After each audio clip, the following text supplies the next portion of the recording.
এই যে তুমি যে না ইয়া রোজ পোহাইতাছো তোমারে যে কয়দিন ধরে কইতাছি যে একটু মাংস আনো একটু মাংস আনো তা কি আমার কথাই তোমার শরীর গামে না?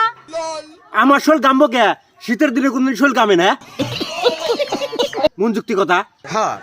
আমি তো এই গামার কথা কইতাছি না, তুমি যে আমার কথা গ্রাহ্যই করতাছো না, আমি হেই গামার কথা কইতাছি। আচ্ছা বুঝবার পারছি, তুমি কি পোল্ট্রির মাংস খাবে না খাসির মাংস খাবে না কি এর মাংস খাবে কও? খাসির মাংস আনলে তো ভালোই হইতো, খাসির মাংসের যে দাম বেশি। এক কাম করো, তুমি একটু পোল্ট্রির মাংসই আনো গা। আচ্ছা একটা কাম করি, পয়সা আরেক ভাবে সেবো। পোল্ট্রির দুইটা ডিম আনি গে, পোল্ট্রির থেকে তো ডিম হয়, তাই পোল্ট্রির মাংস হইবে খাইবে। তাইলে ঠিকই আছে, আমারও কষ্ট কম হবো। কোলাই থেকে চাইল বাই করে থালিতে দিব আর তুমি ভাত মনে করে খাইবে, কারণ চাইলে থেকেই তো ভাত হয়। আচ্ছা আচ্ছা তুমি রাগ করো কে? আমিও হনি বাজার থেকে মাংস নিয়ে যেতেছি।